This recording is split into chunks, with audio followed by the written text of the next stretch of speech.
Hi, Jen from the Insync marketing team here. Today we'll tell you how you can use a business risk scenario model to help you be better prepared for those hard to predict issues that can cause your projects, your transactions, or your overall business to go pear-shaped. In our previous video, we talked a bit about the model and why you might use it. Today I'm going to talk to Joe McDavitt again, who is a principal of risk consulting here at Insync, a bit more about how to build these models out. Thanks, Jen. I'm looking forward to it. And I think I want to impress on everybody today is that we're not talking about an overly complex model. It's simple but not simplistic. And when you really engage with the process, you're likely to drive some really important and challenging conversations across your leadership group. And having these conversations is so important for you to be prepared when you're managing the unexpected. Thanks, Joe. So first of all, how would a business leader go about preparing one of these scenario models? What data do they need?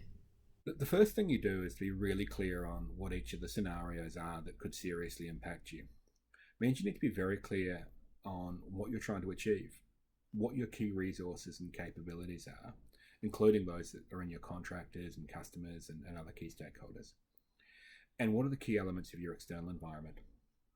Again, we don't need to be crystal ball gazers here and make perfect predictions. It's about knowing the most important things and how they could impact you. And once you've identified those items, it's usually around 5 or 8. It's rarely more or less. And that could be around customer impacts or staff or competitors, stakeholders. The next step is to establish what the metrics are you can use to assess how likely is these scenarios could occur. And we often find the metrics that they fall into 2 categories.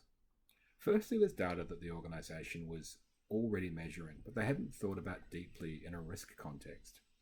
For example, there might be a number of metrics around customer and staff, employee turnover, service and operational performance, and they're highly relevant to the scenarios, but they may not have been fully considered in risk assessments and reporting.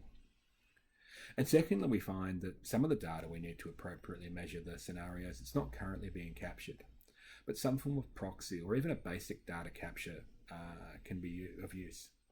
It's really important to get clarity on the data that'll provide the value expected.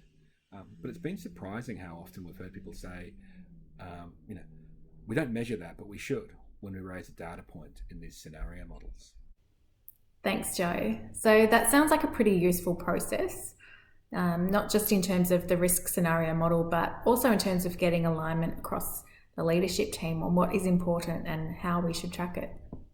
That's a great point. We often find that we do much of the work in establishing a scenario model in the first 2 steps. That's where the debate across what is really important sits.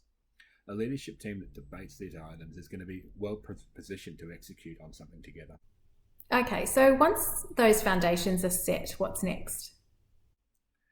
Once you've got those foundations in place, the next step is to work out what tolerances are acceptable for each scenario. Essentially, how much deviation from your expectation can you accept? And now this isn't necessarily an exact process. In fact, much of the benefit derived here is from working out the relative importance of each scenario. For example, how much capacity do you have to take on a material change in cost versus a material change in customer sentiment? And we often find these debates are really useful for leadership teams. How do you trade off between 2 different and potentially challenging scenarios? It's a really important debate to have. The important point about the trigger ratings is that it's something the team can use to agree when action is required.